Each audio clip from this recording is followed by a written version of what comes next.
In the drawing-room of Lavender Cottage, nestled at the edge of the village of Much Dithering, the air was unusually still. Lady Felicity Hargrave's body lay slumped over her writing desk, her head resting awkwardly on a lace-trimmed blotter. The police had arrived first, having been summoned by the housekeeper, Mrs. Quimby, who found her mistress unresponsive just before noon. There was no sign of struggle, no indication of forced entry, and nothing appeared out of place, save for a delicate glass perfume bottle tipped over beside the body, its cap still on, and the faintest hint of violet lingering in the air. Dr. Simmons, summoned promptly, had confirmed death, but could not immediately determine the cause. There were no marks, no signs of trauma. Natural causes, he muttered, but he looked uncertain, glancing several times at the bottle, as if it had whispered a contradiction. The news travelled quickly. Lady Hargrave was not only one of the wealthiest women in the county, but also a generous benefactress of the local church and host of the annual garden fete. Her sudden death cast a long shadow, though some whispered behind gloved hands that she had always lived under dramatic circumstances, 3 husbands, 2 of whom had died mysteriously, and a peculiar fondness for secrecy. Yet it was her recent behaviour that drew murmurs.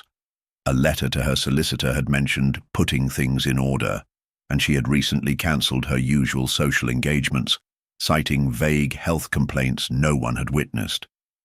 Inspector Craddock arrived that afternoon from the county constabulary, methodical and sceptical as ever.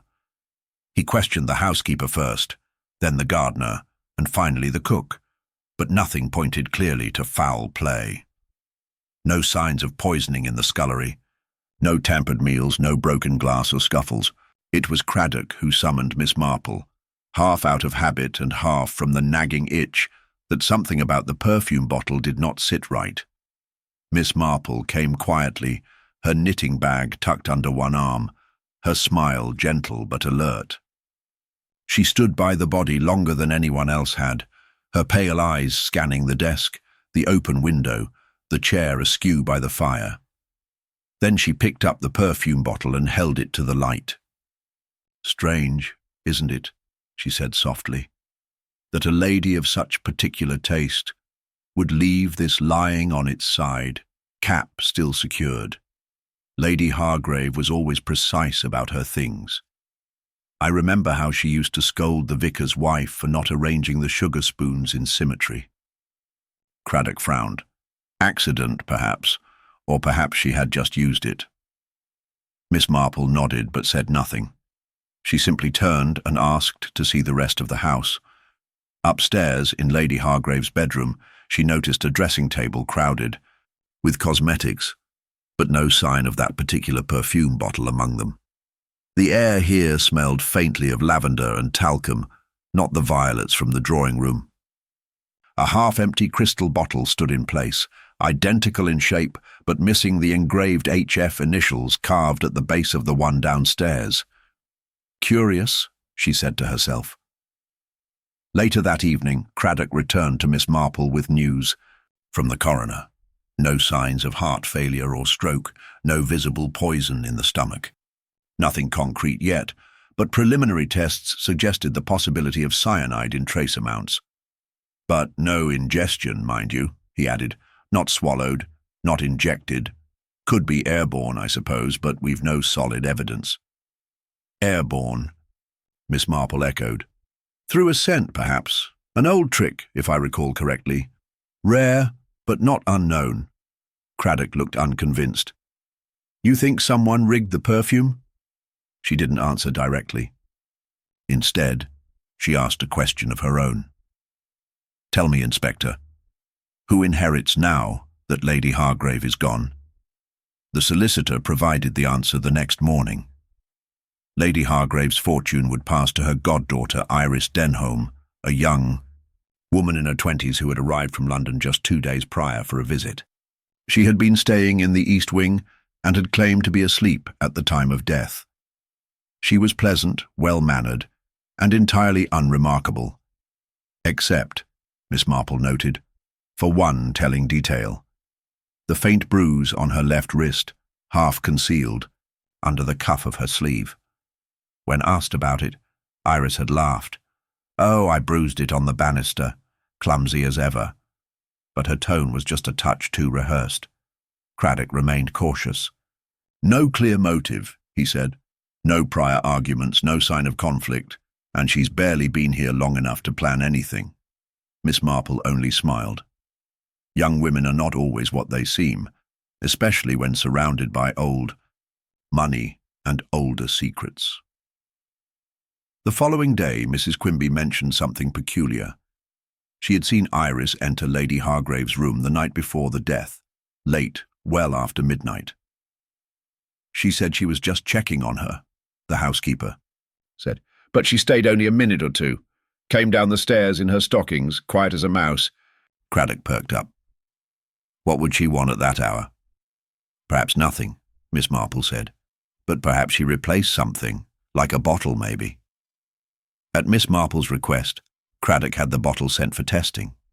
The results came back the following afternoon, confirming that the scent contained trace amounts of hydrogen cyanide, chemically bound in such a way that the toxin would be released only with exposure to air. A clever mechanism, one used decades ago in a notorious Berlin case Miss Marple recalled reading about in the Times. The scent had killed slowly, giving off no sign except a pleasant fragrance, and death had appeared entirely natural. The housekeeper's observation, the bottle's displacement, the mismatch in perfumes, the bruise on the wrist, it all began to form a pattern. But before confronting Iris, Miss Marple asked for one final detail, a search of the goddaughter's luggage.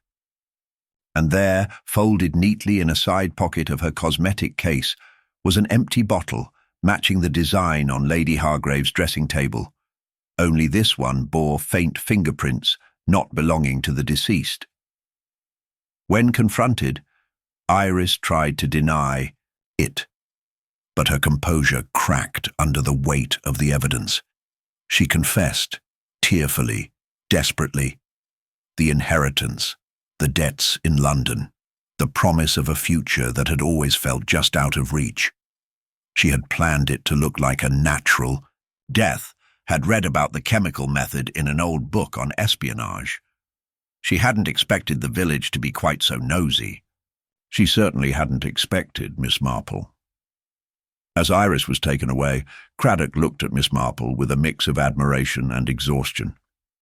"You always make it look so simple." Miss Marple smiled faintly. "Oh, my dear Inspector, nothing is ever simple. But human nature, well, that is wonderfully predictable." The air in much Dithering had shifted, not just because of Lady Hargrave's death, but because Miss Marple had chosen to stay an extra day. She hadn't said as much, but Craddock could tell it wasn't for comfort or courtesy. Something still itched at her, some detail unsettled in the weave of the case. The confession from Iris Denholm had closed the file neatly enough, and the press would no doubt print a tidy column about the shocking scandal of a goddaughter turned poisoner. But Miss Marple's eyes didn't reflect satisfaction. They reflected doubt. She asked to revisit Lavender Cottage once more, and Craddock, reluctantly, obliged. "You think she's innocent now?" he asked as they reached the front gate. "I think," Miss Marple said, "that nothing fits quite as tightly as it ought to." Inside, the house had grown still again. The body had been removed. The perfume bottle had gone to the lab. The staff, shaken, had retreated into a hush, moving like shadows through corridors they once cleaned without thought.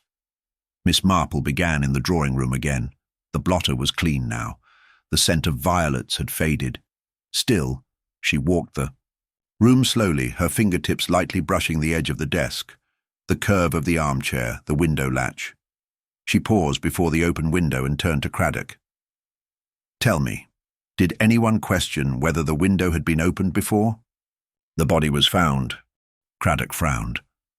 "No signs of forced entry. No footprints outside. Why?" "Because I rather think someone wanted the room to air out," she said. "Cyanide has a sharp scent, like bitter almonds. Faint but detectable. Too faint, perhaps, for an old housekeeper. But a guilty person might worry about lingering traces. And who would think to question an open window? He nodded slowly. And you think that wasn't Iris? I think Iris may have believed she was responsible, Miss Marple said quietly, but believing and being are two different matters. Before Craddock could respond, a voice called from the hallway. It was Constable Ward, breathless and red-faced. "Begging your pardon, sir, but we've had a bit of a thing. The gardener, Mr. Finch, was found in the potting shed, passed out cold. Doctor says it's a fainting spell, but he was holding one of those perfume bottles, identical to the one we found." Miss Marple's expression sharpened. "How curious. May we see it?" In the shed, among spades and pots and rows of cuttings, the bottle lay on a wooden bench, its cap askew. Craddock picked it up with a handkerchief. "Same style," he said, "same design as Lady Hargrave's." Miss Marple leaned in. "But look, no initials etched on this one. A copy, or rather, the original version, uncustomized. It's possible someone ordered several of these." The constable cleared his throat. "Finch said something odd before he slipped back into sleep. Said he wasn't supposed to keep it, that it was just for show." Miss Marple turned to Craddock. "Suppose someone wanted Iris to believe she had killed Lady Hargrave. They plant a bottle in her luggage. Make sure she discovers the real one missing from the bedroom. Replace it with one that smells similar but kills. And the poor girl, panicked, assumes her switch caused the death." Craddock's jaw tightened. "Then who planted it?" Miss Marple looked at the shed again. Her eyes drifted to a row of empty boxes stacked against the back wall. One of them bore a shipping label, partially torn, but the words "Fragrance," "Emporium," "Bristol" were still visible. She knelt and examined the corner.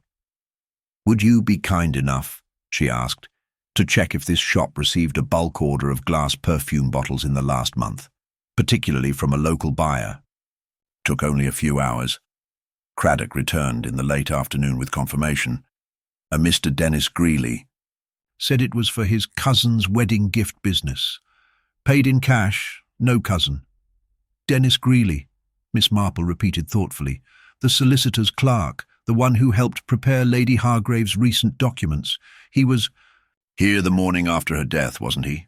Craddock narrowed his eyes. "You think he framed Iris?"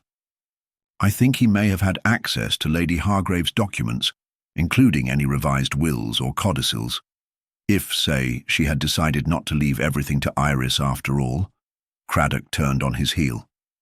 "We're speaking to him now, but—" Miss Marple lingered, her attention caught by something on the corner of the gardener's bench. A small strip of cloth, pale grey, snagged on a nail. She picked it up, examined the edge. It was linen, high quality, with a faint scent, violet again. She didn't say anything, but slipped it into her handbag. Later at the station, Greely sat with his hands folded too neatly in his lap. When asked about the perfume bottles, he claimed ignorance. "What would I want with bottles? I can't stand the smell of perfume," he added, smiling awkwardly. But when Craddock leaned in with the evidence of the order, his name, his signature, Greely's, calm dissolved. He began to talk then, not all at once, first denying, then deflecting, then faltering. Miss Marple, seated quietly in the back, asked just one question. "Tell me, Mr. Greely, was it before or after she changed the will that you decided she had to die?" His eyes snapped to her, and in that brief second, something flickered. Regret, rage, recognition. "She was going to cut me out," he said quietly. "Said the loan I took was a moral failing. Said I was unsuitable to be her executor, after years of service, after everything I'd done for her." "So you planted the bottle," Craddock said. "I knew Iris would find it. She was always nosing about, curious. I just nudged the situation." "And the gardener," Craddock added. "Wrong place, wrong time," Greely muttered. He saw me switching the packages.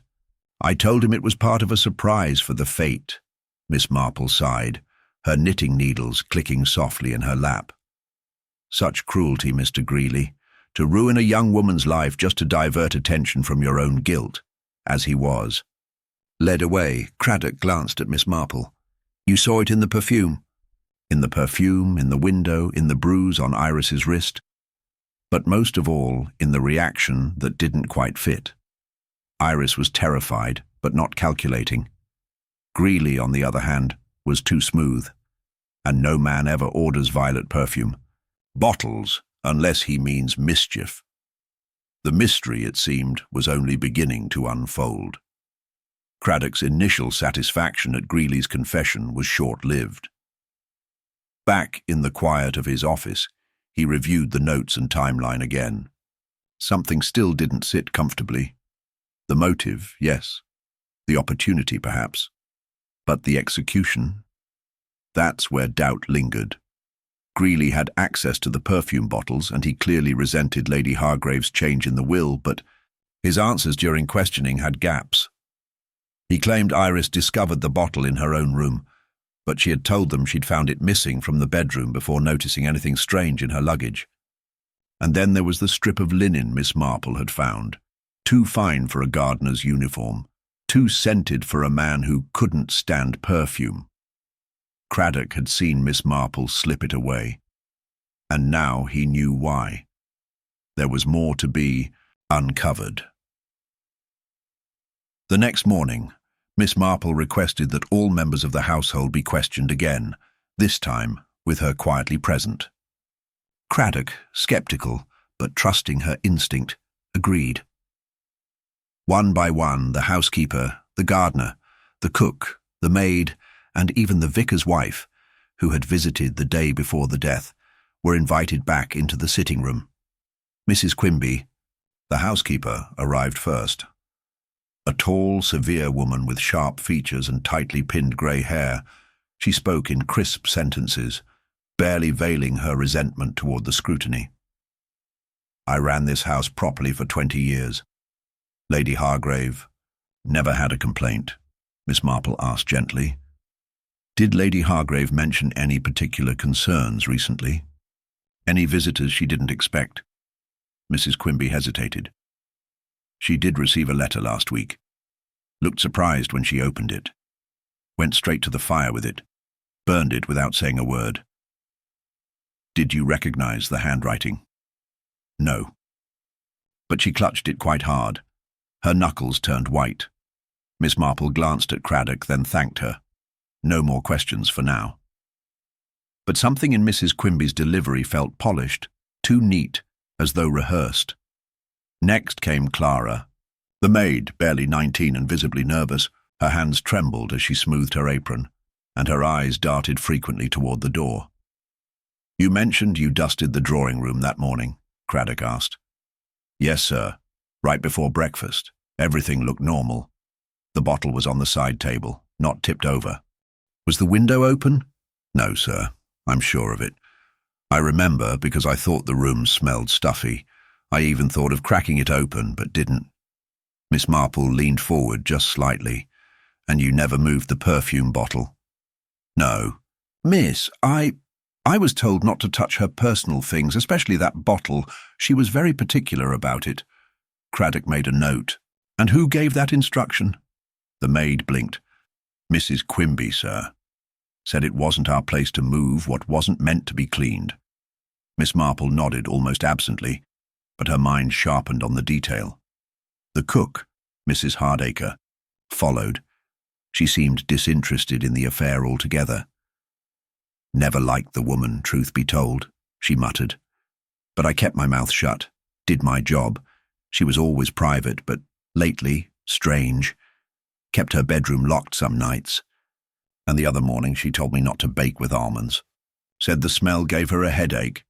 Never said that before. Craddock raised an eyebrow. Almonds? The cook shrugged. Yes.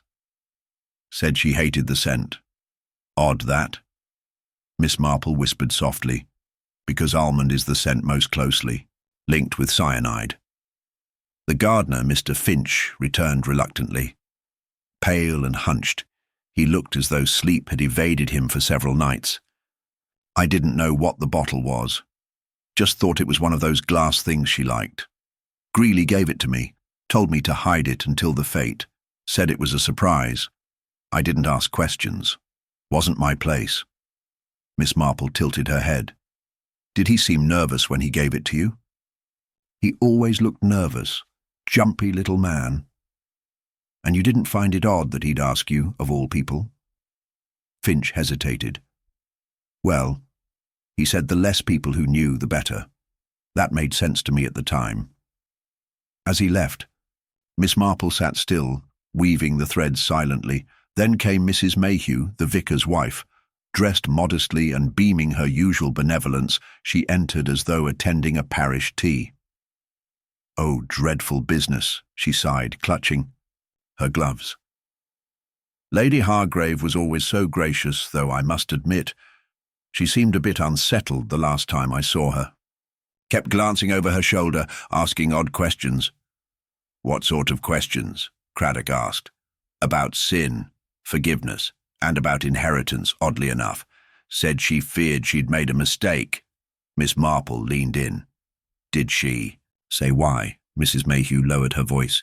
She said, the living are so much harder to judge than the dead. I remember it clearly because I thought it rather poetic.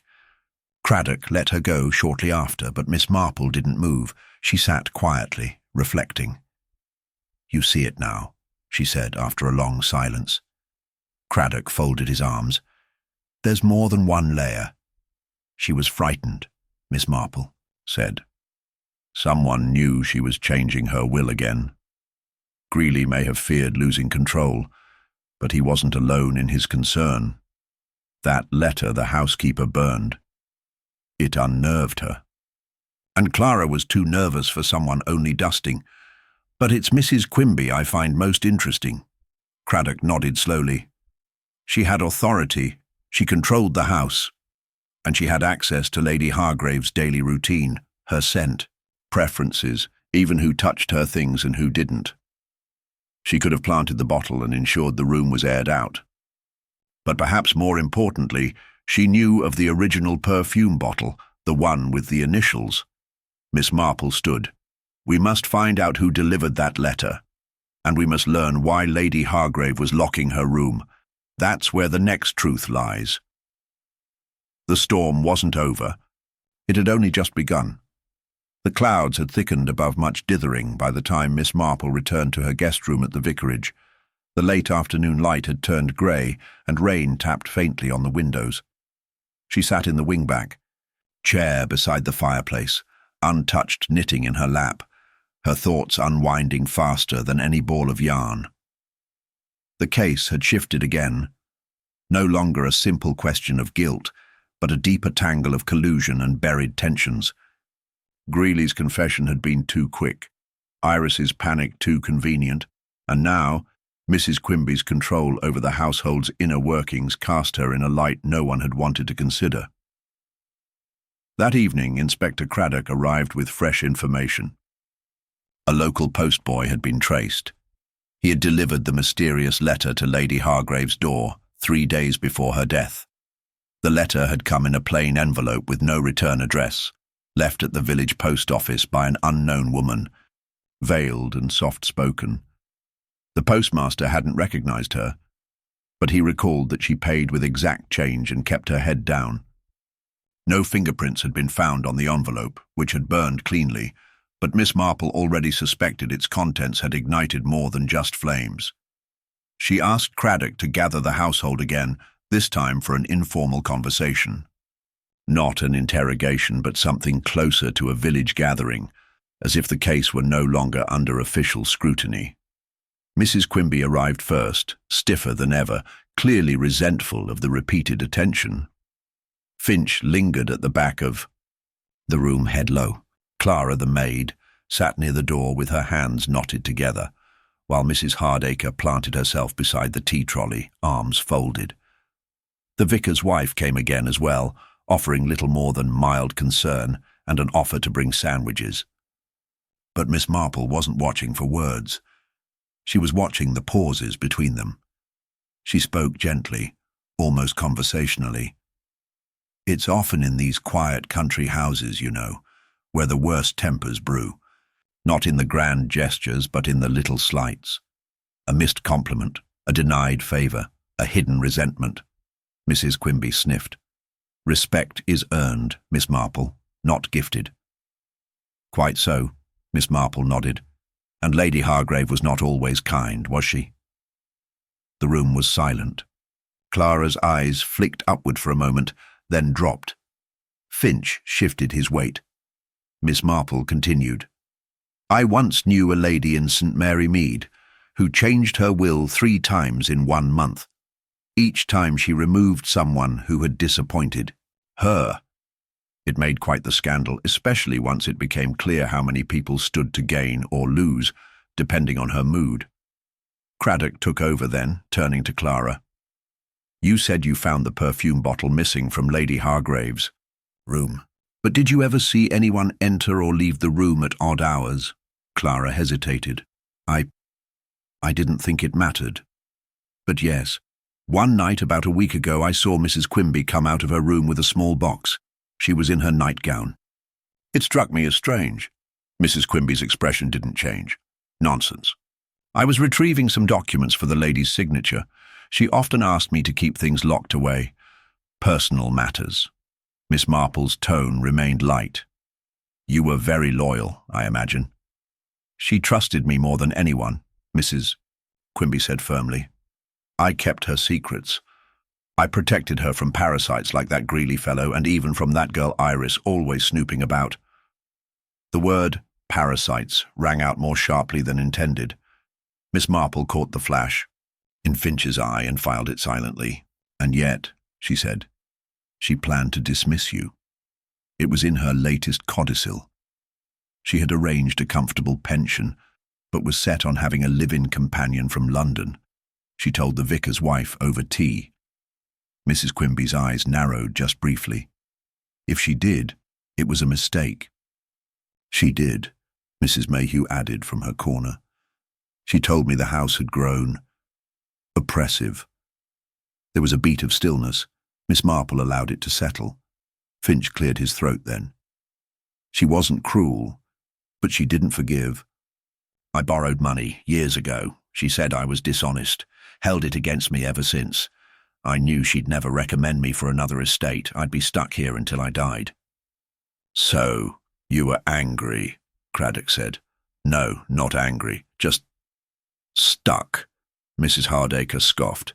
"She had her favourites. Greely thought he was one of them.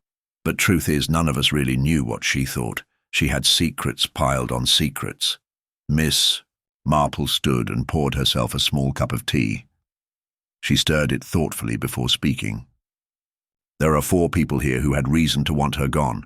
1 feared being dismissed, 1 feared exposure, 1 feared being cut off, and 1 feared being forgotten." She turned toward Clara. "And you, my dear?" Clara's face paled. I wouldn't, no. Miss Marple interrupted gently. "I don't think you meant harm. But you might have seen something. Something you didn't understand." Clara blinked, unsure whether to nod or deny. "You saw Mrs. Quimby take a box from Lady Hargrave's room, but did you ever see her return it?" Clara hesitated. No, I don't think I did." Miss Marple nodded. "Because it wasn't returned. The original perfume bottle, the one with Lady Hargrave's initials, was taken, replaced with a replica." Craddock leaned forward. "You're saying Quimby switched it?" Miss Marple's eyes didn't leave the housekeeper's face. "I'm saying she had access, means, motive, and the authority to keep others at bay." Mrs. Quimby stood suddenly, her voice sharp. "You've no proof, nothing but guesses and gossip." "But no denial," Miss Marple said quietly. "And no tears either. She trusted you, didn't she?"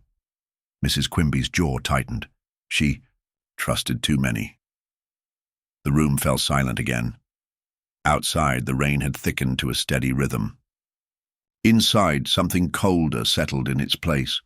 Craddock didn't move to arrest her. Not yet. There were still threads to tug, questions to ask. But in that moment, every motive had come alive. Not in isolation, but tangled together. Resentment, ambition, fear, and bitterness layered like dust on old furniture. And somewhere in the middle, the truth waited, almost in reach.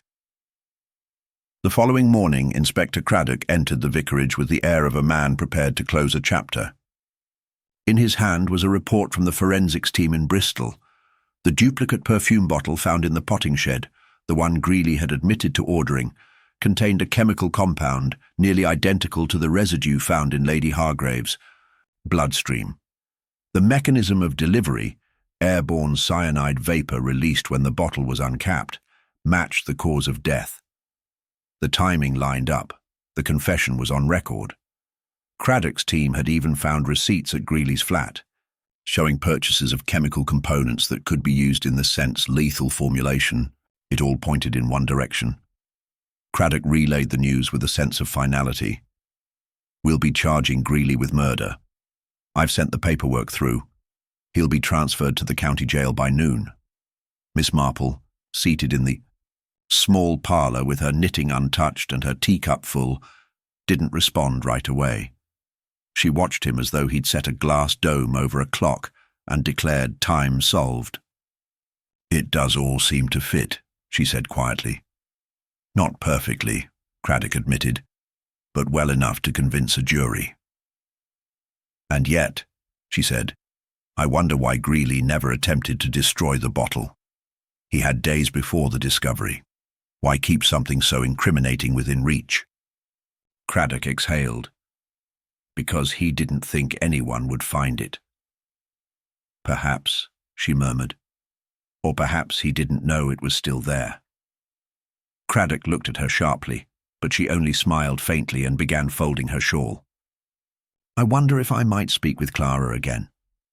It didn't take long to find the maid.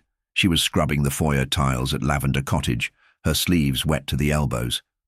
When Miss Marple approached, Clara stood quickly, eyes wide. "Is it over, miss?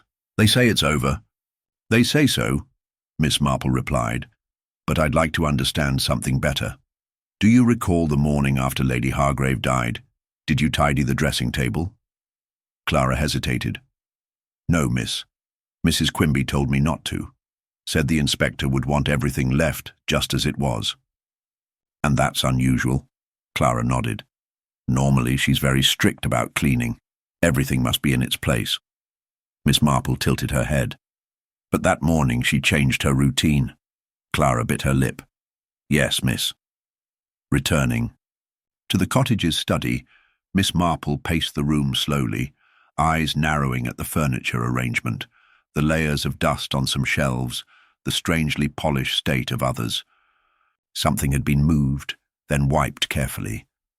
The details were so subtle most would miss them, but not Miss Marple.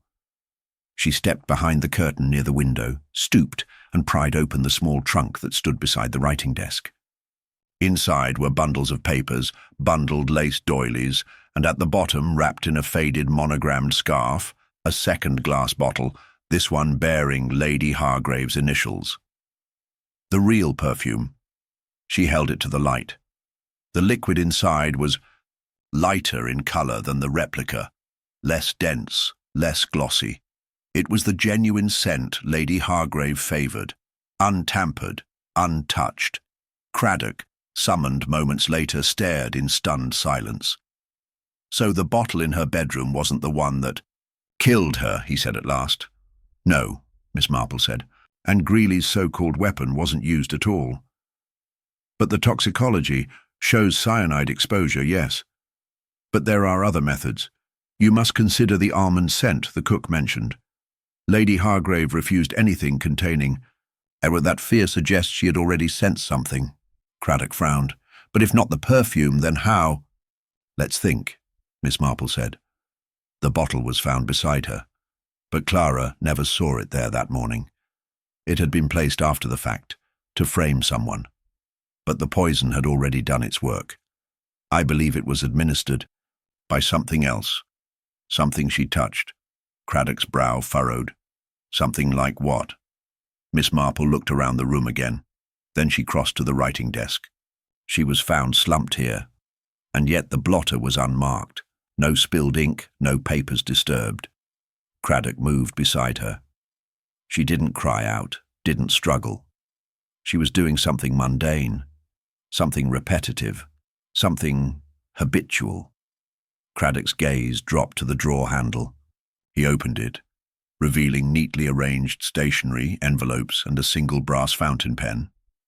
Miss Marple didn't hesitate. She pulled the pen gently from its case, uncapped it, and sniffed. Her nose wrinkled. "Almond," she said. A sample, sent for testing, confirmed it. The nib and ink chamber had been coated with a chemical lacquer, harmless until it touched moisture, at which point it released cyanide particles into the skin, then the bloodstream. Absorbed slowly, invisibly. The perfect silent kill. Not through the perfume, not through ingestion, but by touching a pen she used every day. Craddock stared at the lab report that evening, stunned. Then Greely was guilty of many things, Miss Marple replied. He ordered the bottles. He tried to shift suspicion, but he didn't kill her. Craddock sat back, the weight of the mistake settling on his shoulders. We nearly condemned the wrong man, because someone handed you a conclusion, she said. A neat one. But truth rarely behaves so conveniently. But who set it up? He asked. If not Greely, then who tampered with the pen? Miss Marple's voice softened. Someone who knew her daily habits. Someone who had handled her correspondence. Who had a reason to be discreet. Who replaced the perfume bottle not because it was used, but because it hadn't been, and the real weapon had to be hidden in plain sight. They both turned silently to the same thought. Mrs. Quimby had overseen the household. She had locked drawers, burned letters, redirected suspicion.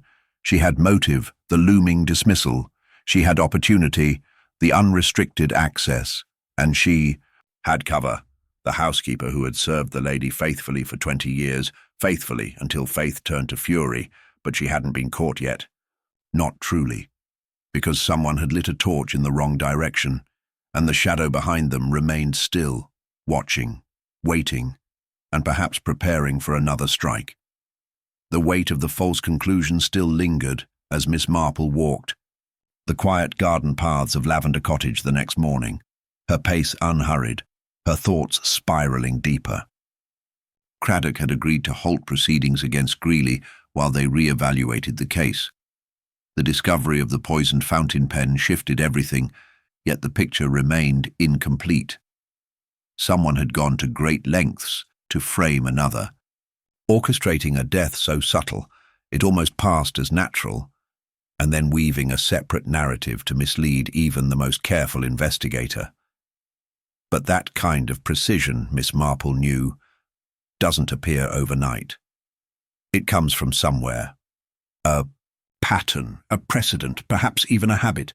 She paused near the garden's edge, where a rusting sundial stood beneath the overgrown lilac hedge.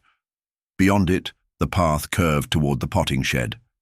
Something about the shed still gnawed at her. She'd thought it strange from the beginning that Greely had stored the bottle there, that the gardener had fainted beside it, that no one had questioned how such a dangerous object came to be resting so innocently on a wooden bench. Miss Marple retraced her steps, slipping into the dim space, now layered with the damp smell of soil and fertilizer. Finch wasn't there. The room was quiet. But on the back wall, tucked behind a shelf of empty pots, she saw a faded wooden box partially hidden beneath a tarpaulin. She lifted the lid gently. Inside were notebooks, yellowed with time, each marked in block letters. Inventory. Repairs. Deliveries. But one bore a different title. Miss C. Curious, she opened it. The handwriting inside was neat, deliberate. It wasn't Finch's, it documented visits. Not garden-related tasks, but people, Names, dates, small notes beside each one. She scanned the entries. March 1939, J. Garston, met in library, refused money. July 1940, H.G. again, watched from kitchen, avoided eye contact. Then her breath caught as she saw the final entry. May 1944, E.Q. accepted terms. Silence ensured. Miss Marple closed the book slowly. E.Q. Eleanor Quimby. The implications deepened like roots beneath soil. These notes were decades old, but they hinted at something older than the crime. Blackmail, perhaps, or manipulation stretching back into wartime. She took the book with her and made her way back toward the vicarage, where Craddock was waiting, with a sheaf of new documents, correspondence recovered from Lady Hargrave's solicitor's archives. "There's something odd here," he said, handing her a folded letter. "It's from 1947. Lady Hargrave makes reference to the matter in Dover. No context, but the same name appears again in her journal. Garston." Miss Marple's expression didn't change. "Garston," she echoed. "That name was in the notebook." Craddock blinked. "Notebook?" She passed it to him. He read in silence, eyes narrowing. "You think she was involved in something during the war?" "I think," Miss Marple said carefully, "Lady Hargrave's death may have been more than personal. She had secrets, and someone else did too." By mid-afternoon they had traced Garston. Jonathan Garston had been an army intelligence officer during the war, later disgraced in an internal scandal that was buried at the time. The details were sparse. Many records had been sealed, but there was enough to suggest he had been stationed in Dover in 1944, and Lady Hargrave had lived there during the same period following the death of her second husband. A coincidence, perhaps, but unlikely. Craddock rubbed his temples. "You think Mrs. Quimby was tied to this?" "I think Eleanor Quimby," Miss Marple said slowly, "was not always a housekeeper. Before she came to much Dithering, she worked in several homes under false names. That's not speculation, it's in the parish records. And now we know someone paid her for silence in 1944. Craddock looked up. What if Lady Hargrave wasn't the first victim? What if someone else died back then, and she knew about it? Or took part in it? Miss Marple said. They pored over the letters again, now reading not for recent betrayals, but for older entanglements. One reference stood out, an inheritance shift dated July 1945. Lady Hargrave had come into money not from her deceased husband, but from the mysterious death of his brother, Harold, a man who, according to local whispers, had been missing for 2 days before his body was found at the base of the cliffs near Dover. The death had been declared accidental. No investigation followed, but Eleanor Quimby was already in her employ by then. It all began to come together in uneasy fragments.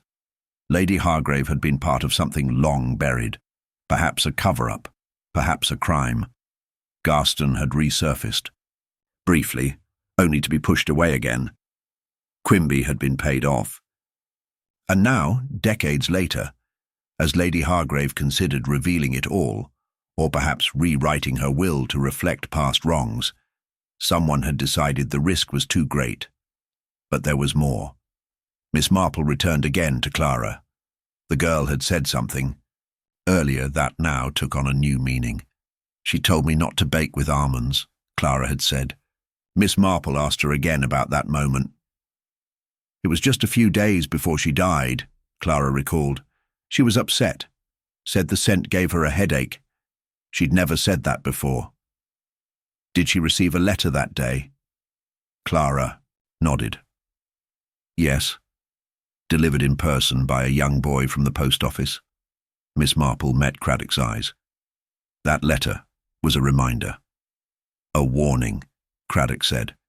And then she refused to sign any more legal documents. Miss Marple added, including the one that would have formally removed Eleanor Quimby from her household. So Quimby acted, Craddock said, before she lost everything. But the final piece came not from the house, but from the church's memorial records.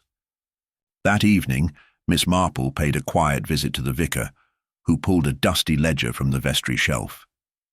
Inside was a handwritten eulogy for Harold Hargrave. It listed his next of kin and mentioned one peculiar detail. Survived by his brothers, wife Lydia Hargrave, and their devoted household companion, Miss Eleanor Parsons. Miss Marple stared at the name. Parsons, not Quimby. The truth settled like dusk, falling over the village. Eleanor Quimby had once been Eleanor Parsons, household companion, not just to Lady Hargrave but to her husband's brother. The man who had died mysteriously. The man whose death had paved the way for Lady Hargrave's wealth and control. The man whose secrets had never been fully buried.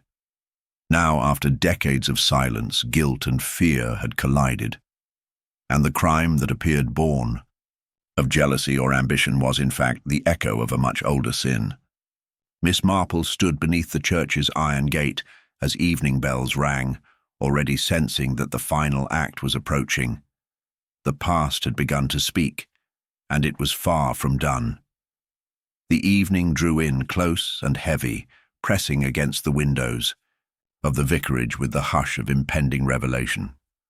Miss Marple sat in the vicar's study, the small fire crackling beside her, her fingers loosely interlaced in her lap. Craddock had returned with confirmation from the War Office.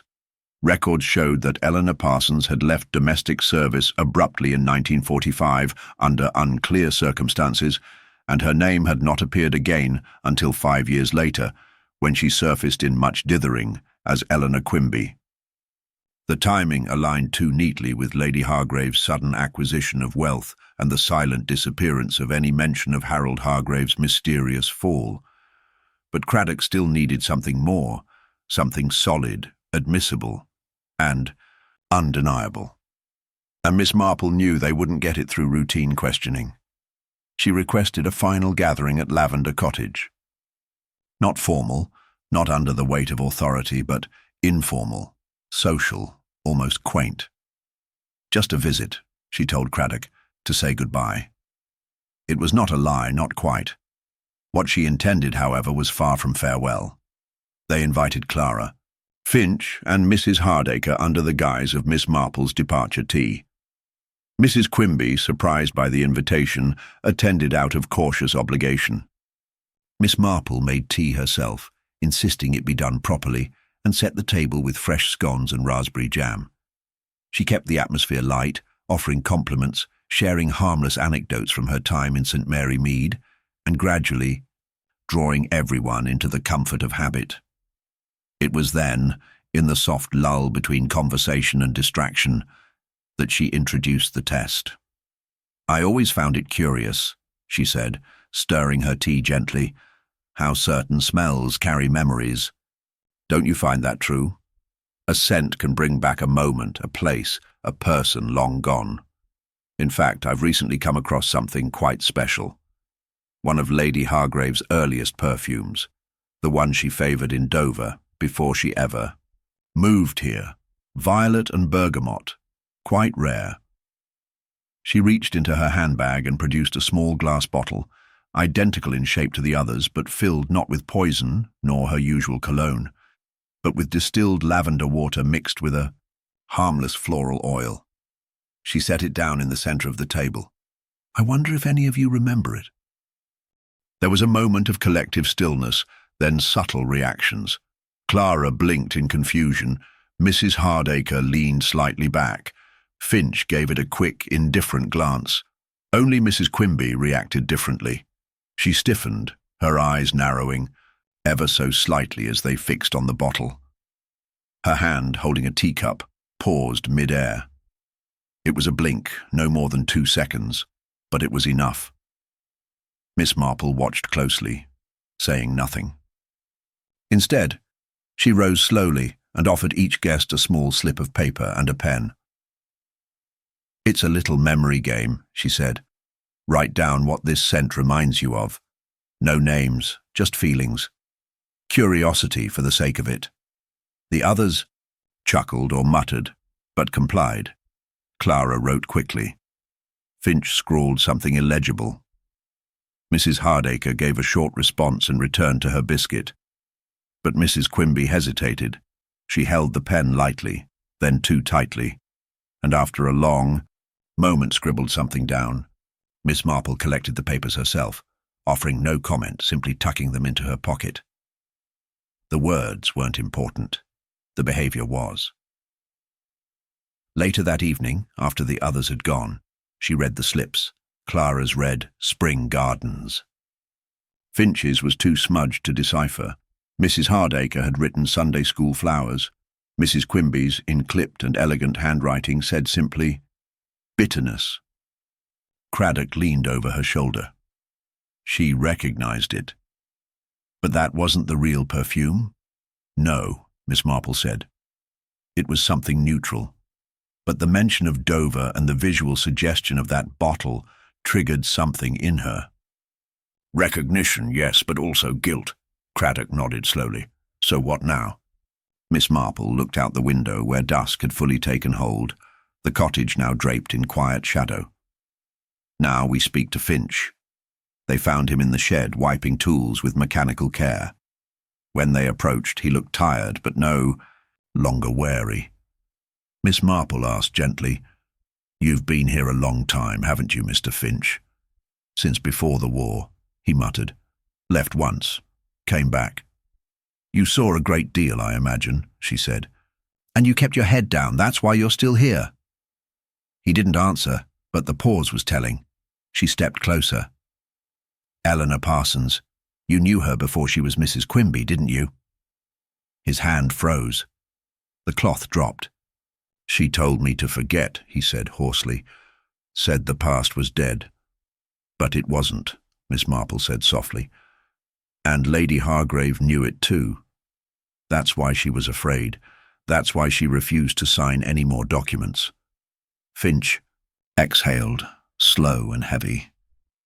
I didn't know what they'd done back then. Only heard shouting. Then one day he was gone, Harold. Next thing the lady's rich and Miss Parsons is running the house. You saw the pen, Craddock said. You knew it was the weapon. I saw her take it from the drawer. Saw her polishing it the day before. I thought she was just tidying up. Didn't know what she was doing until after. And the bottle? Miss Marple asked. She told me to keep it safe. Said it was a decoy. I was afraid. Thought it best not to speak. You were meant to faint, she said. To distract the investigation. To muddy the trail. He looked away. I didn't mean to help.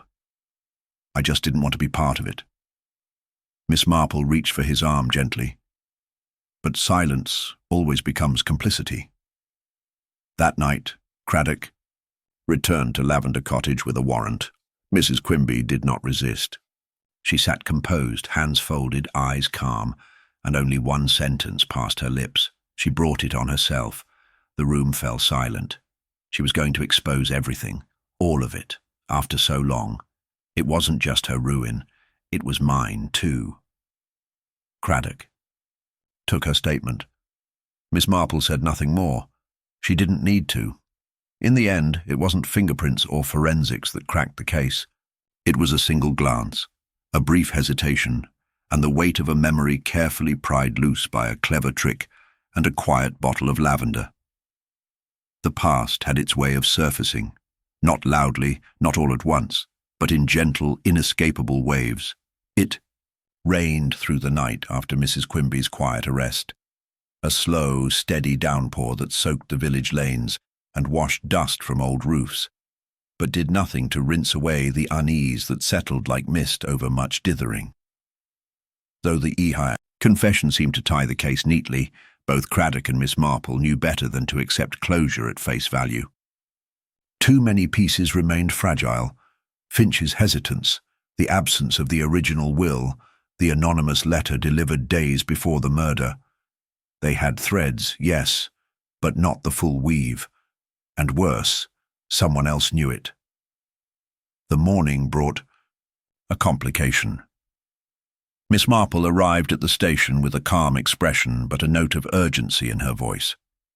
The notebook, she said simply. The one from the potting shed. It's missing. Craddock blinked.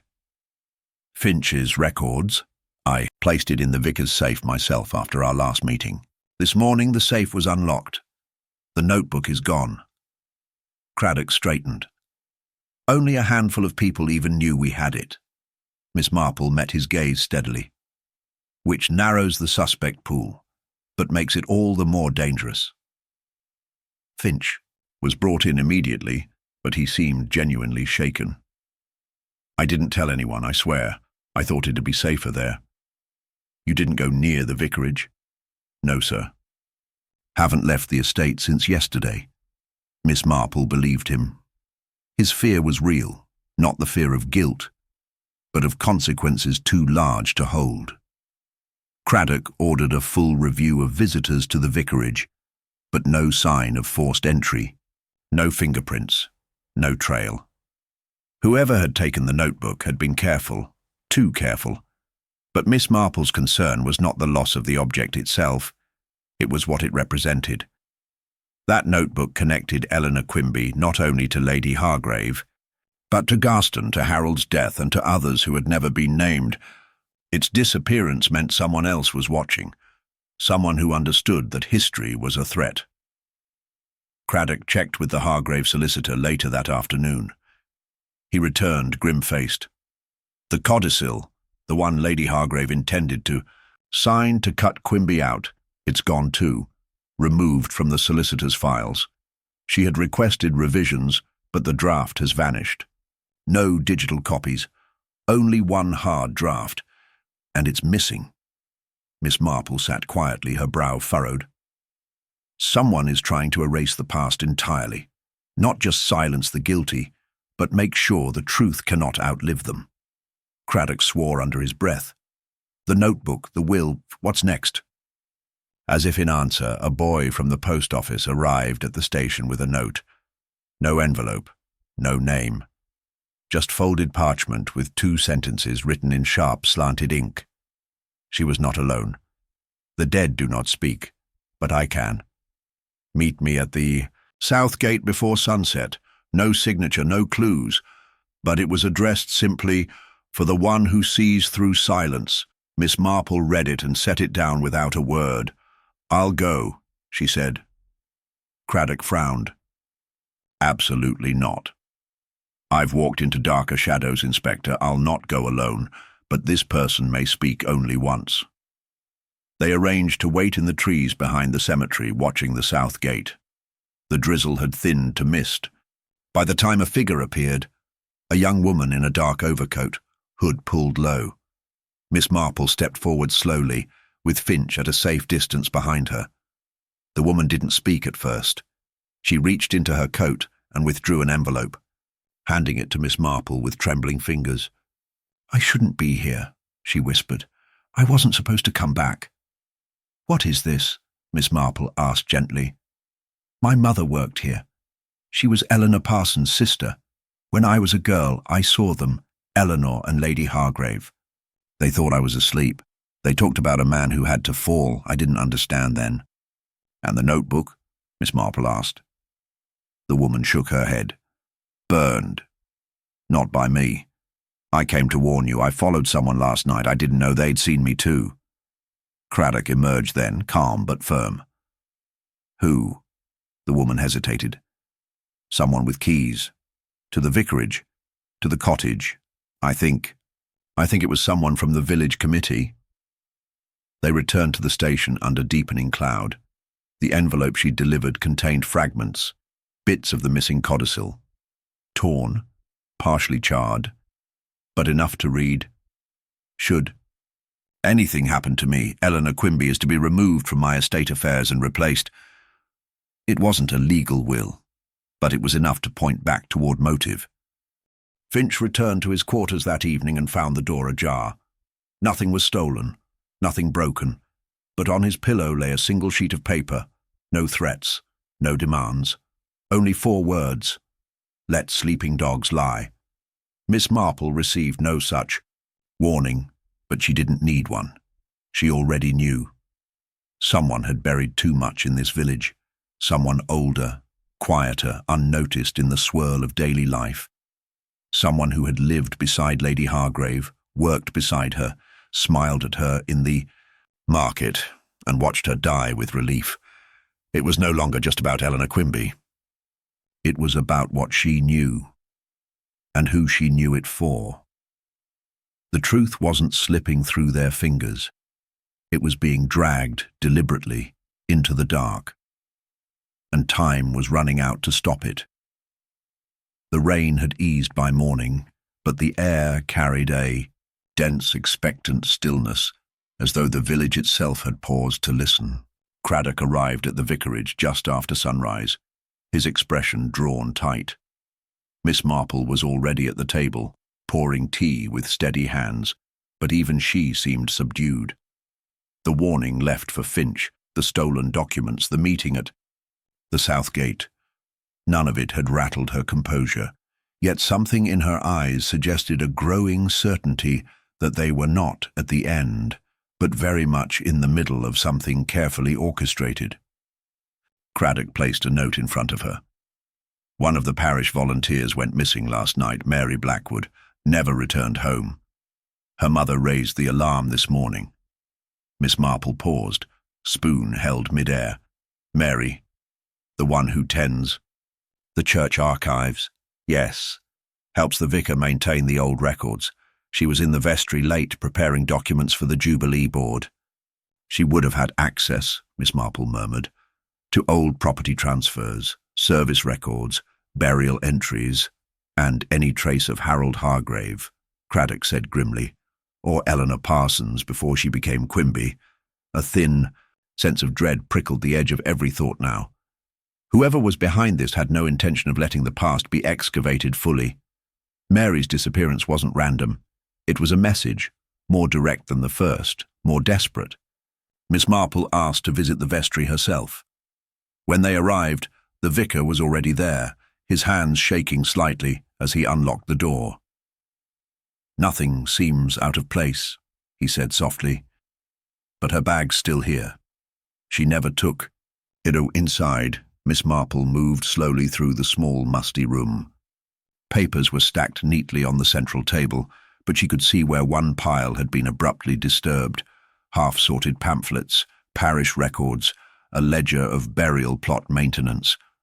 Craddock flipped open the top volume and scanned the names. Missy Marple's gaze lingered on the far cabinet, where the key to the locked drawer had been left slightly turned. She opened it gently. Inside, beneath a thin stack of hymnals, lay a single index card. At the top, Parsons, E.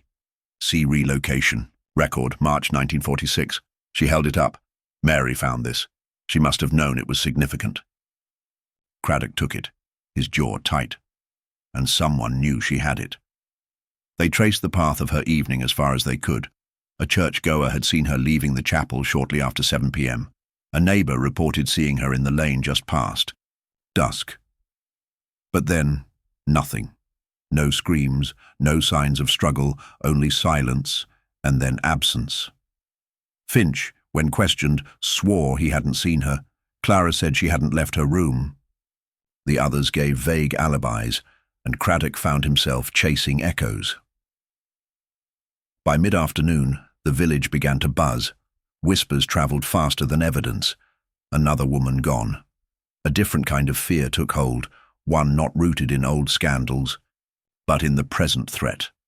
Miss Marple sat in the parlour, unmoving, her thoughts assembling themselves like the gears of an old clock coming into alignment. At dusk, a local boy found something behind the church, half buried near the stone wall, where the cemetery tapered into the forest. It was a scarf. Mary's. It had been twisted and shoved beneath a loose pile of leaves and stones. Beneath it was a piece of paper, damp but still legible. 4 words again. The past is poison.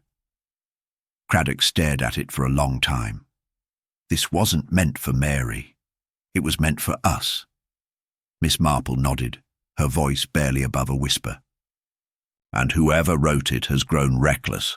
That's the first sign of panic. But even as she spoke, something else clicked into place. Something about the handwriting. She had seen it before. Not in the letters, but in the margins of a different document. The church festival rosters, written by someone meticulous, someone who handled public affairs but worked behind the scenes. She rose abruptly and asked for the Jubilee Committee ledger, the one stored in the parish hall cupboard. The vicar fetched it. Inside were names, contributions, plans. And in the final section, a roster of duties, floral arrangements, bake sale volunteers, document control. One name appeared repeatedly beside tasks involving keys, storage, or archiving. Ruth Elms, Miss Marple said aloud. Craddock blinked. She's on the village planning board. Helps organize records. Hardly ever speaks. Exactly, Miss Marple said. Hardly ever speaks. But always knows where everything is. And she has access. To the vicarage, the vestry, the solicitor's office, her cousin's firm. They visited her cottage that evening, but it stood quiet, the curtains drawn. A neighbour said she'd left at noon, carrying what looked like a suitcase. Said she was off to visit her sister in Winchester. Odd, though. Didn't seem like she packed properly, and she didn't take the dog. Craddock issued an alert immediately. A roadblock was set up on the western lane. By nightfall, they had word.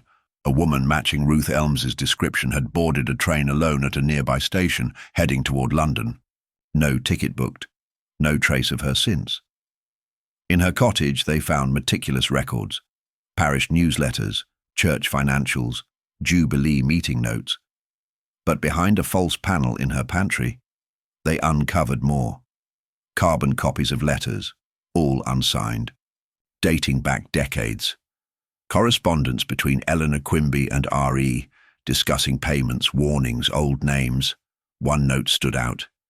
Dated 2 weeks before Lady Hargrave's death. She's wavering. If she speaks, everything falls. I'll handle it, like Dover. Craddock looked over at Miss Marple, who stood in the corner, eyes steady. She was never just a secretary, he said. No, Miss Marple replied. She was the archivist of secrets, and when one began to unravel, she struck to protect them all.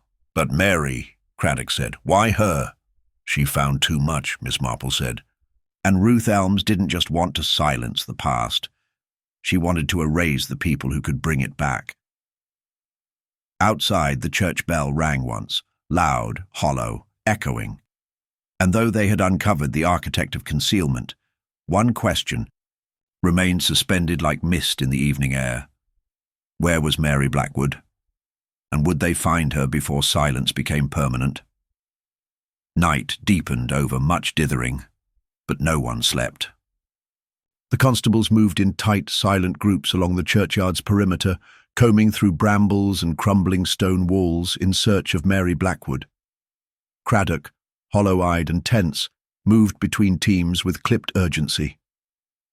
Inside the vicarage, Miss Marple sat once more at the kitchen table, the same worn ledger open before her. Parish duties, volunteer notes, Jubilee rosters, it was all there, scribbled in the same neat, rigid script Ruth Elms had used for years, invisible to most but always present. The false wall in Ruth's pantry had given them a cache of damning correspondence, but Mary was still missing, and time was thinning. Miss Marple turned back to one of the older rosters, fingers resting on a list of names from the garden fete of 46. Her eyes scanned it slowly, pausing at one entry marked with a faint asterisk. Lady Hargrave's household had contributed a rare plant for auction, a species of lily that had reportedly only bloomed once in England, gifted by a visitor from France. A note beside the entry said, "Donated from private greenhouse, transported by EP and RE," she whispered aloud. Eleanor Parsons and Ruth Elms, working together even then. Craddock returned, rain slicking his coat. No trace of her yet, but the train station. Guard confirmed Ruth was calm, focused, like she had a plan. She always did, Miss Marple murmured. Even as a child, she was precise. The daughter of the village scribe, I believe. Grew up cataloguing church births before she could ride a bicycle. Craddock rubbed his forehead. There has to be something we've missed. Someplace no one searched. Miss Marple nodded, her gaze still on the roster.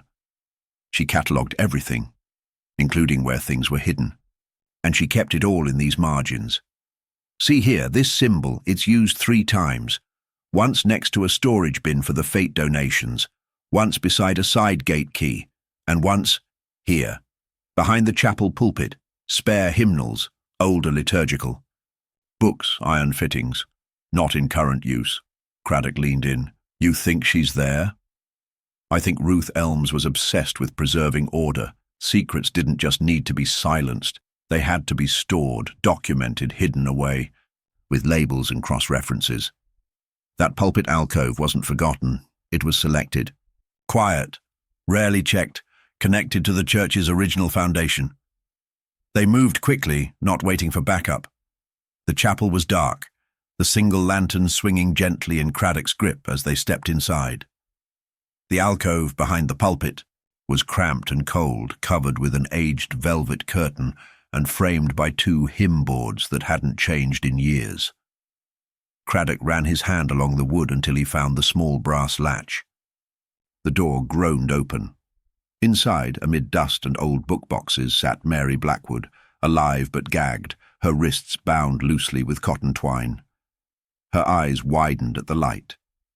Miss Marple reached her first, kneeling beside her and whispering gently, as Craddock freed her. You're safe now, my dear. It's over. Mary could barely speak at first, only nodding, eyes wet with exhaustion. When she finally did, her voice cracked. She said no one would find me, said I'd be forgotten like the others. Craddock's jaw clenched. What others? She talked about people who couldn't be trusted to stay quiet, a woman in Dover, a man who wrote too much. I didn't understand. She was calm when she tied me up. Said it wasn't personal, just necessary. Then she left, locked the door. Miss Marple touched her shoulder gently. But she made one mistake, Mary. She left the record of where you were, because she couldn't help herself. They brought Mary to the vicarage, wrapped her in blankets, gave her tea. She slept by the fire while Craddock organized the last of the recovery efforts. Ruth Elms had vanished into the sprawl of London, but trains and coaches were being checked, and every contact listed in her planner was under surveillance. It would only be a matter of time. Back at Lavender Cottage the next day, Miss Marple stood once more in the drawing-room, eyes drifting over the desk where Lady Hargrave had fallen. Something tugged at her, not from the scene itself, but from what Ruth had tried so hard to erase. It wasn't just about the murder. It was about the rhythm, the design. Ruth hadn't just wanted Eleanor Quimby to stay silent. She'd wanted to curate the past, to control its appearance. The past had to look tidy. Miss Marple opened the drawer, again. Not the one with the pen, but the bottom drawer, the one no one had checked since the first day.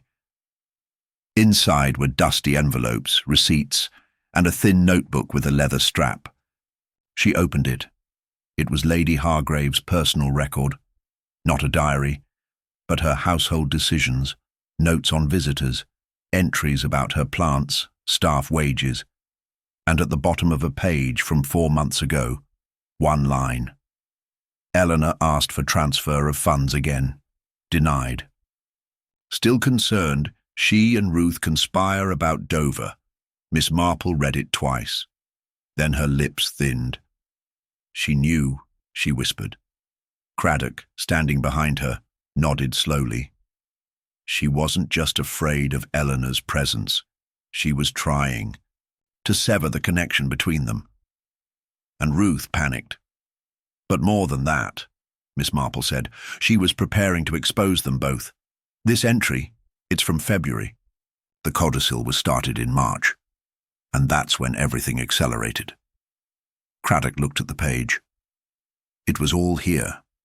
This notebook, the pattern. Miss Marple closed it gently. Yes. Lady Hargrave had begun documenting the very structure. Ruth spent her life burying. Harold's death, Eleanor's role, the hush money, the false identities.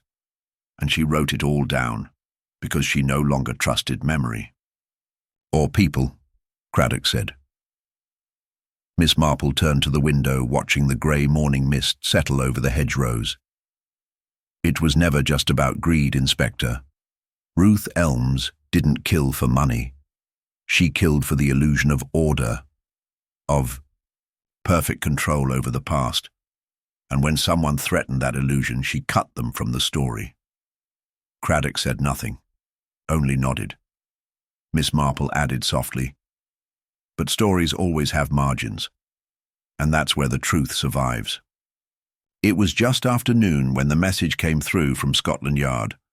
Ruth Elms had been located in a lodging house in Finsbury Park, using a false name, but traced through the purchase of a train ticket with her Jubilee Committee discount card, an oversight not born of carelessness, but habit. She had been calm when the officers arrived. She didn't deny who she was. She simply closed the book she'd been reading, folded her coat over one arm and said, "I suppose the village has finally spoken." Craddock took the next train up. Miss Marple remained in much dithering, but the phone call between them was short and sharp.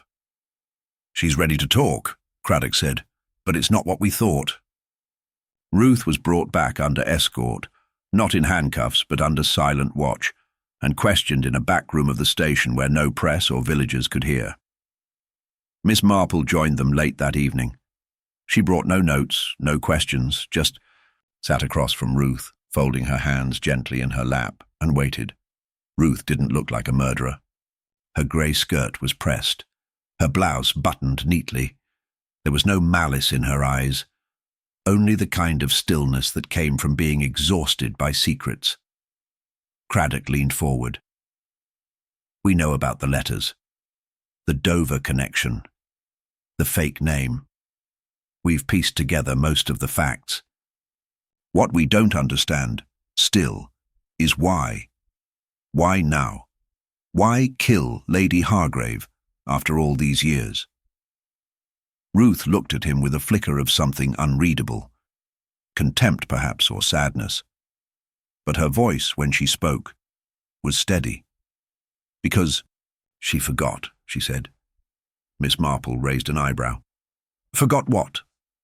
"Everything," Ruth said. "She forgot everything we did to protect her. Everything we erased. She forgot what she asked us to carry." For a moment, there was only the hum of the radiator in the wall. Then Craddock said, "You're saying you didn't act alone?" "I never acted alone," Ruth replied. "Not really. Eleanor may have mixed the tea or turned the latch, but we were all part of it. Even she.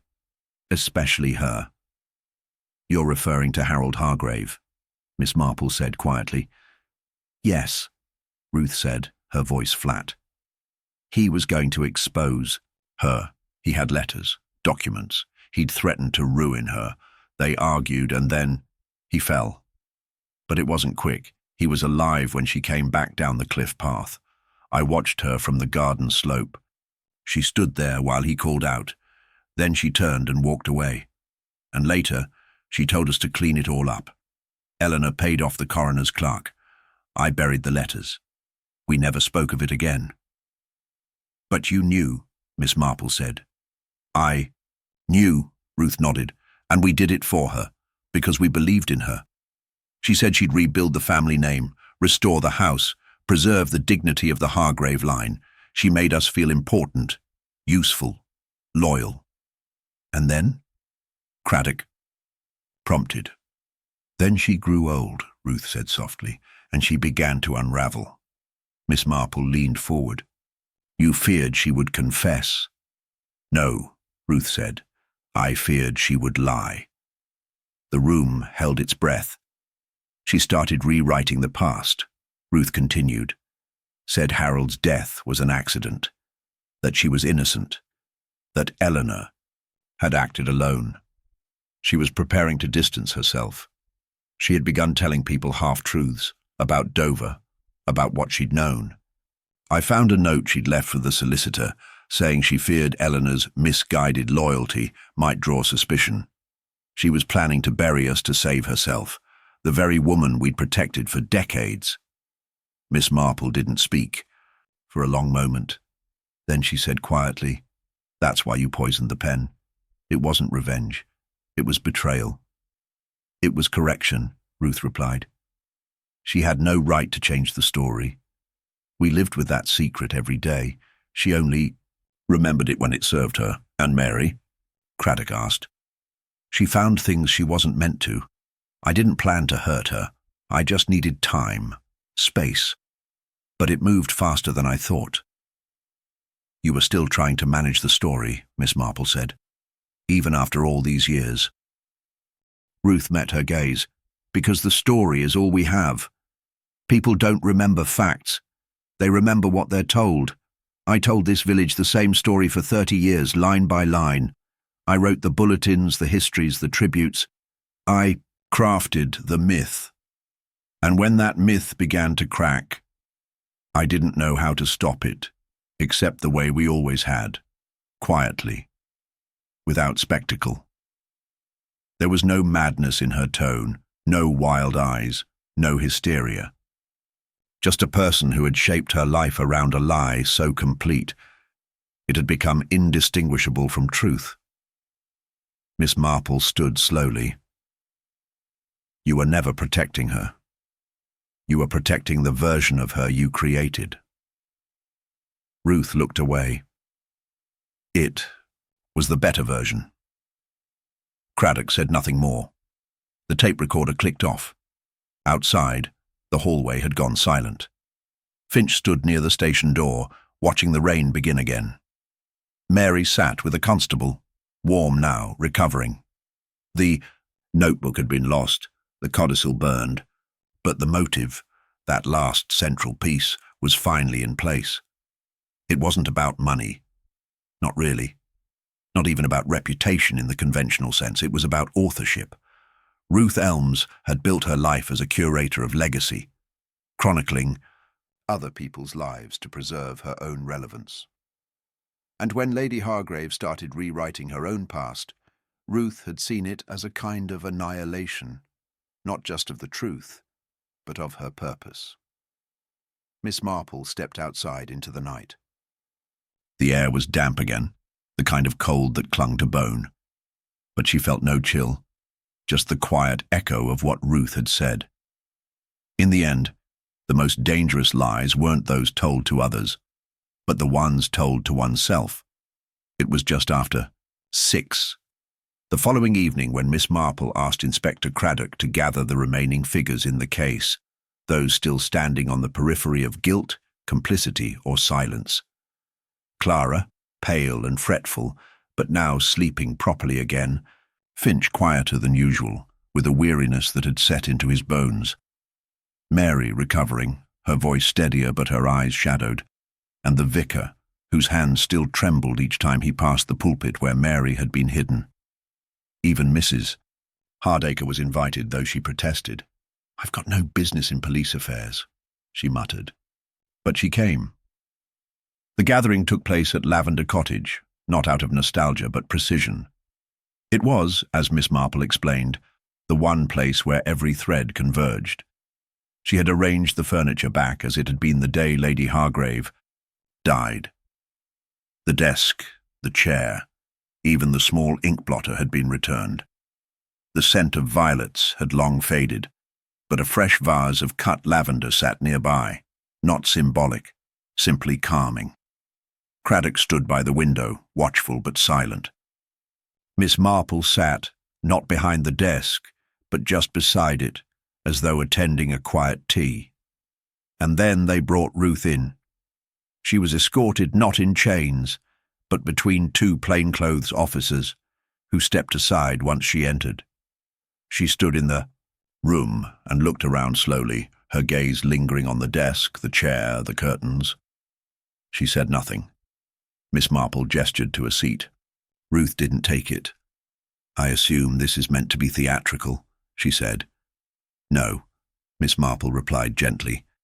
"It's meant to be honest." Ruth's jaw tightened. You already have everything you need. The confession, the motive. But not the truth, Miss Marple said. Not quite. Ruth glanced at Craddock, then back to Miss Marple. What more do you think I've withheld? Miss Marple didn't answer directly.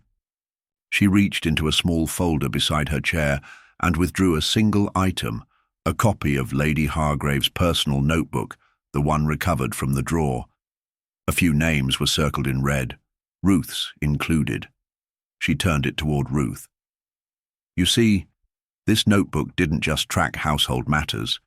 It documented decisions, intentions, including a final one dated the night before her death.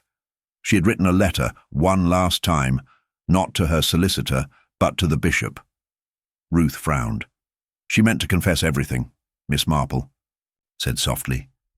About Dover, about Harold, about the role each of you played. She'd arranged to deliver the letter via the vicar. He wasn't aware of it. It was placed in his study drawer. But it never arrived. It vanished that same morning. Craddock stepped forward. We found the letter yesterday, torn, buried beneath hymnals in the vestry's oldest storage cabinet, just beside the hidden alcove where Mary was left. Ruth's silence sharpened. Miss Marple continued. You didn't just kill to preserve a legacy. You killed because the only person who could absolve you was about to confess and deny you the story you told yourself you were owed. You're reaching, Ruth said, but her voice had dropped. That letter could have been planted. Miss Marple shook her head. No, because we matched the ink and the pen. It was written with the same fountain pen you poisoned. She had just used it. Craddock stepped closer. That's how you knew it would be the perfect weapon. You saw her using it. You took the letter before the body was discovered. She wasn't supposed to forget, Ruth said suddenly, the crack in her tone sharp and naked. She wasn't supposed to write that. She promised she wouldn't. Miss Marple let the silence follow. Ruth stood trembling now, but not from fear. It was the trembling of someone who had finally reached the edge of their illusion. She said I was the memory, Ruth whispered, that I held it all together, that I was the quiet behind the power. And then she tried to erase it, rewrite me, after all those years. She wanted to free herself, Miss Marple said gently, but you needed her guilt to matter. You needed her to remember so you didn't have to carry it alone. Ruth sank slowly into the chair she had refused earlier. She looked at the desk, the pen, the seat where Lady Hargrave had fallen. I warned her. She thought I was bluffing. Said she'd tell the truth in the morning. She never got the chance, Miss Marple said. Craddock stepped forward, voice calm. You're going to be charged, Miss Elms, not just with murder, but with obstruction, abduction, and destruction of evidence. I recommend you retain counsel. But I'll say this, confessing now, in full, might be the last decision you make that's entirely your own. Ruth said nothing. Her eyes fell on the pen again. She said it was just a life, that it would pass, that the village would forget. But I didn't forget. No, Miss Marple replied quietly. You never forgot. That was the problem. Outside, the mist had thickened again. The others had heard the confession. Finch had closed his eyes, Clara held her arms tight around her middle, and Mary watched without flinching. In a village that rarely changed, the weight of that truth would linger for years, unspoken but felt. Lavender Cottage would eventually be sold, the desk cleared once more. The past wouldn't be erased, but it would finally be seen. As Ruth was led away, Miss Marple remained seated a moment longer, then rose and straightened the pages of the notebook. Sometimes, she said softly, those who claim to protect the past are simply its prisoners, and they'll do anything to stop the truth from setting them free. The quiet after Ruth Elms's confession settled over much dithering like dust on polished furniture, noticeable to some, invisible to others. Ruth was remanded without resistance, held pending trial, and the village returned slowly to its routines, though still with lowered voices and glances over shoulders. Lavender Cottage remained shuttered, and the Sunday bell tolled a little softer that week. Miss Marple, though praised quietly in church pews and murmured about at the grocer's, kept her observations to herself. Yet even in the calm, something still gnawed at her, not a detail she'd missed, but a feeling unshakable and persistent, like a story that had ended half a sentence too soon. She reviewed the timeline again late that night, sitting in the vicarage study with the curtains drawn. Ruth Elms had motive. She had access. She had confessed. But something about the method, it had always troubled her. Ruth was a meticulous woman, obsessive even, but the poisoning had been too reckless. The pen had been left in plain sight. The perfume bottle too easily found. The deception had gaps. It had always bothered her that Mary had been hidden in such a precarious spot. Why risk leaving a living witness if her aim was control? She returned once more to Lady Hargrave's final notebook. Most of the entries were dry, clipped. But the last 2 pages had been different, longer, more emotional, marked by hesitation. And on the very last line, Lady Hargrave had written one name not previously mentioned in any of the documents. F.H. Final conversation scheduled. Miss Marple. Stared at the initials. They didn't match any solicitor, staff member, or parish volunteer, she recalled. But they did match one person.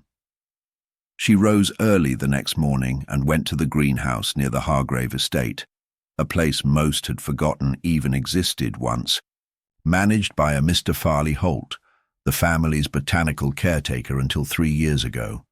He'd left quietly after a supposed health scare, and now lived alone in a nearby cottage at the edge of the woods. Everyone had said he'd been fond of Lady Hargrave, too fond perhaps, though nothing had ever come of it. Miss Marple arrived unannounced. Halt, now older and thinner, greeted her at the door with surprise but offered no resistance. "Thought you'd wrapped it all up," he said cautiously. "Ruth Elms and all that." "I thought so too," she said simply. "May I come in?" The cottage was cluttered but clean. Books on horticulture lined the walls. A kettle hissed on the hob. And above the fireplace hung an old photograph, Lady Hargrave, much younger, standing beside Halt in the garden, both smiling. "I saw her 2 days before she died," Halt said quietly, before Miss Marple could ask. "She came to tell me she was finally going to speak about Dover, about Harold. Said it had gone on too long. She mentioned scheduling a final conversation." "With you?" Miss Marple asked. He nodded. "She asked me to give her the letter back." Miss Marple's spine straightened. "You had it?" "I did. She'd given it to me decades ago, an insurance, she called it. It detailed everything. Names, dates, accounts. She didn't trust Eleanor, and she never trusted Ruth. She made me promise to destroy it if anything happened to her. But she changed her mind that week, said she was ready to clear the ledger." "Did you give it to her?" Miss Marple asked. Holt's pause was too long. "She never got the chance to read it again," Miss Marple said softly. "So I must ask again. Did you give her the letter?" "No," Halt admitted. "I burned it that night. I thought she would change her mind again. I couldn't take the chance." Miss Marple studied him carefully. "Did you poison her?" He blinked, then looked almost offended. "No, I couldn't have. I didn't even know she used that pen. But you had access," she said calmly. "The greenhouse was left unlocked. The back path leads to the study window. The morning after her death, you were seen near the estate." He didn't deny it. "I came to return a set of old keys. Left them by the side door." "And yet," Miss Marple said, "you never told the police that you'd seen her, that she'd asked for the letter, that she was planning to expose everything." "Because I didn't want her memory ruined," Halt said firmly. "She wasn't a monster. She was cornered. She did what she had to. But Ruth? Ruth made her. Keep living the lie. It ate at her. I thought, if she died with dignity, at least the village would remember her kindly. Miss Marple was silent for a long moment. Then she said, "You didn't kill her, but you let her die. You let Ruth take the fall knowing she'd act because you didn't stop it. You held the last thread and let it break." Halt didn't answer. Miss Marple rose gently. "And you destroyed the one piece of paper that would have truly absolved her." He looked up, finally broken. She was tired, Miss Marple. You could see it in her eyes. She just wanted it to end. Miss Marple nodded slowly, and it did, but not cleanly. As she stepped outside, the chill air of the woods greeted her. She walked back alone, quietly, thinking not just of the murder, but of the decisions that had framed it. How one woman's silence became another's weapon, how loyalty could be twisted into control, and how even those who claimed to love, someone might let them fall just to preserve the version of them they wanted to remember. Back in much Dithering, Craddock met her at the station. She told him what she'd learned. He sighed deeply and said, "He didn't kill her, but he might have been the only one who could have stopped it." "Yes," Miss Marple replied, "and he chose not to. They wouldn't charge Halt. There was no law against withholding mercy, and his role had been one of absence, not action. But the last twist of the knife wasn't Ruth's. It was his, quiet, final, and deeply human.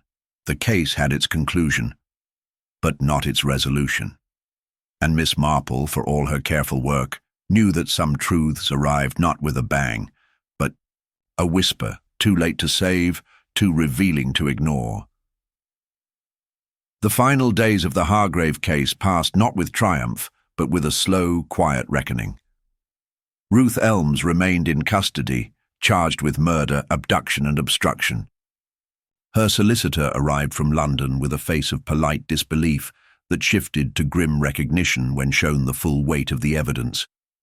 Ruth did not contest her role further. She requested no visitors. She refused appeals. The story was complete for her, in her mind. She had controlled the narrative for decades, and even in custody she seemed to take pride in the clean symmetry of her fall. Miss Marple returned once more to Lavender Cottage, at Craddock's invitation. The rooms had been cleaned, the desk wiped, the scent of violets long gone. But the house still held the outline of what had happened, faint as dust rings where once a vase stood. Craddock handed her the official statement for the case record, a summary that would close the investigation. But he hesitated before passing her the final page. "Ruth will go to trial," he said. "But Farley Holt? We can't touch him. No witnesses, no physical evidence, no confession." Miss Marple nodded. "He didn't commit a crime by the letter, but by the spirit. He walked her to the edge and stood by while she fell."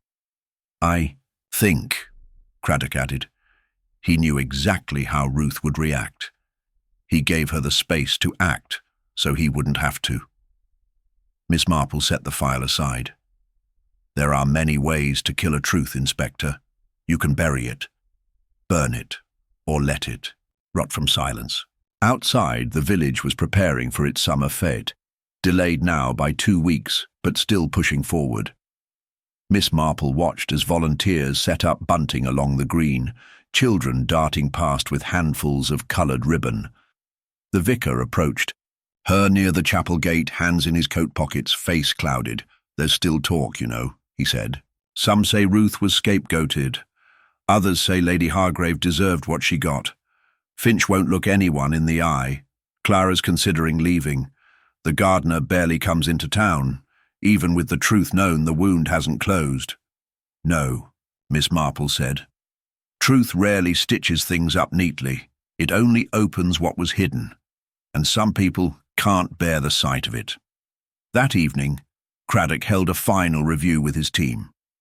Miss Marple was invited, though she rarely attended such proceedings. This time she came. The group sat quietly as Craddock walked through each stage of the case: Lady Hargrave's death, the misplaced perfume bottle, The pen, Mary's disappearance, the false trail, Ruth's confession. When he finished, he asked if Miss Marple had anything to add. She rose slowly. There were clues that many would not have considered clues at all. But truth, like character, hides in the mundane. She stepped to the table, where copies of the crime scene photographs and evidence lists had been laid out. "You'll recall," she said, "that Lady Hargrave's writing desk contained 2 identical fountain pens. One was found poisoned. The other, unfilled, was stored in the drawer beneath. Many assumed," she continued, "that Ruth poisoned the one already in use. But the ink type used for the poisoned pen wasn't the same one Lady Hargrave had favoured. Her journal pages showed a blue-black tone. The poisoned pen contained pure black." Craddock narrowed his eyes. "You're saying the poisoned pen was not her usual one?" "Exactly. It was swapped. Ruth planted it, expecting Lady Hargrave to use it when writing the letter to the bishop. But she used it too soon," Craddock said. "Precisely," Miss Marple nodded. "The poison was slow but effective. It absorbed into her skin over the course of the morning. The window had been opened not to clear a scent, but because Ruth wanted it to appear as if the perfume had played a role. That was the distraction." She moved to the list of recovered items. "You'll also recall the Jubilee Committee ledger, where Ruth listed her personal assignments under her initials. But she made one slip. She marked one event as F. Halt, sub. That detail was easily missed, but it confirmed that Farley Halt was called in to assist weeks before the fate. No one questioned why he had returned, because it was written down." Craddock gave a small, tight nod. "And she knew no one reads those logs except you." "She left it all recorded," Miss Marple said, "because she couldn't help herself. She catalogued every move she made, even her sins." "But what about Holt?" a younger constable asked. "Shouldn't he face some charge?" Miss Marple smiled faintly. "Justice is not always about handcuffs.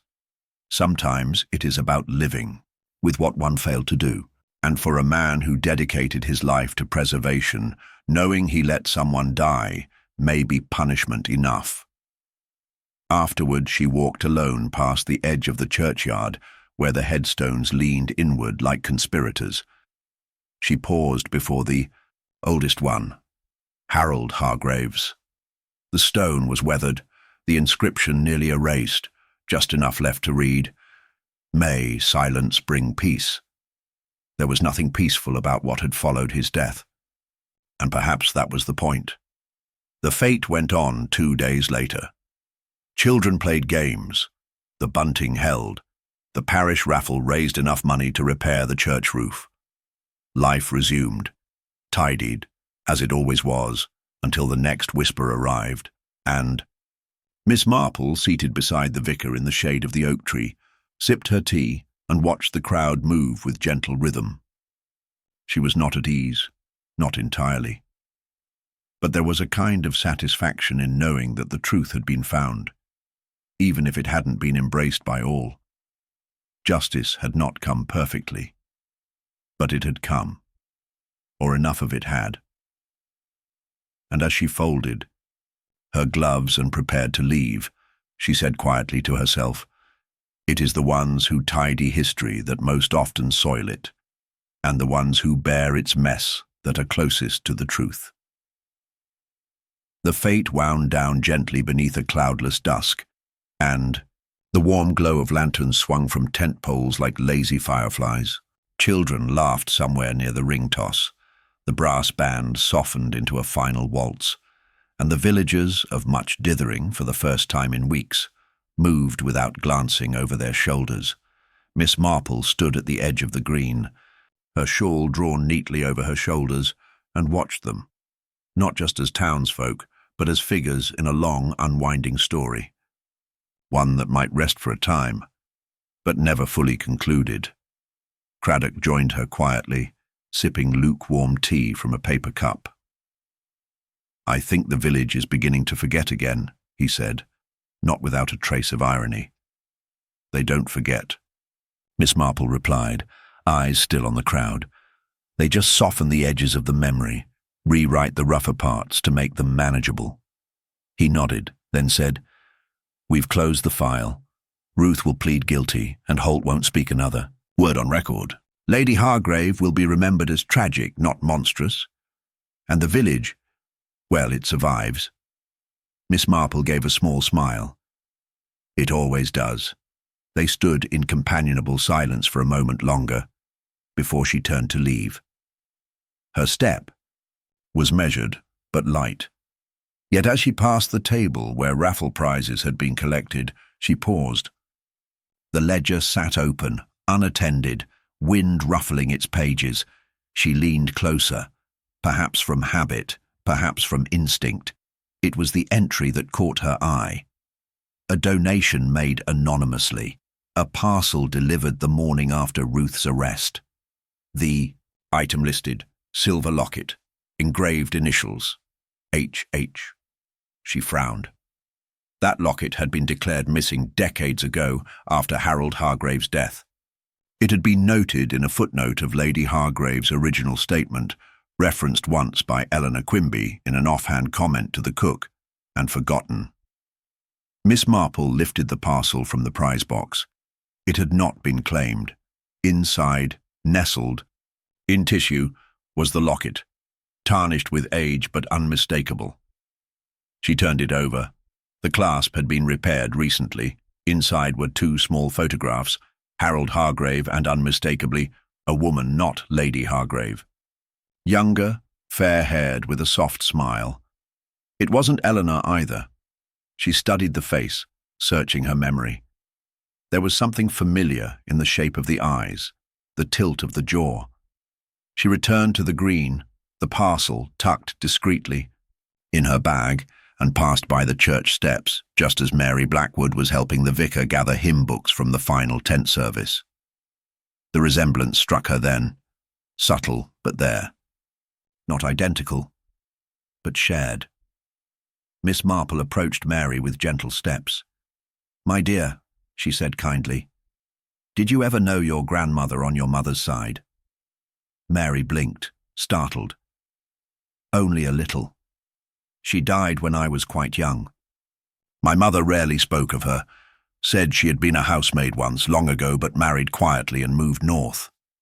Miss Marple nodded, her voice even. "And did she ever live in Dover?" Mary hesitated. I'm not sure, perhaps." "Why?" "But—" Miss Marple didn't answer directly. Instead, she reached into her bag and handed Mary the locket. "This was donated. I thought you might recognize the man in the photograph." Mary stared at it. "That's Harold Hargrave. I saw a photo of him once in the church archive. But the woman, I don't know." "No," Miss Marple said, softly. "I rather think you don't. And perhaps it's best left that way." She turned then, walking away before Mary could ask more. Because there was nothing to prove yet. Only threads, glimpses, and a story that hadn't fully revealed itself. But somewhere between Harold Hargrave's locket and a woman erased from the family record, another silence lingered, not one of violence but of omission. Perhaps Harold had had a lover, perhaps a child, and perhaps someone years later had wanted to return a truth in the quietest way possible. Miss Marple reached the vicarage steps just as the last lanterns were being extinguished. She paused, looking back across the village green now scattered with paper cups and forgotten napkins. The fate would be cleaned up by morning. The locket would go unclaimed. Ruth Elms would never know it had surfaced. And Farley Holt, well, he would likely take his memories to the grave, but something still whispered beneath it all. Perhaps it was the locket, or perhaps it was what wasn't written in any notebook. The people forgotten, the voices missing. Miss Marple entered the house, removed her gloves, and sat at the small writing desk near the window. She lit the lamp, opened a fresh page in her diary, and began to write. Not for the police, not for public record, but for herself, because some mysteries don't end. They ripple, echo, and return in other names, other faces. And even when justice has been served, neatly, officially, something always remains, not unfinished, just waiting.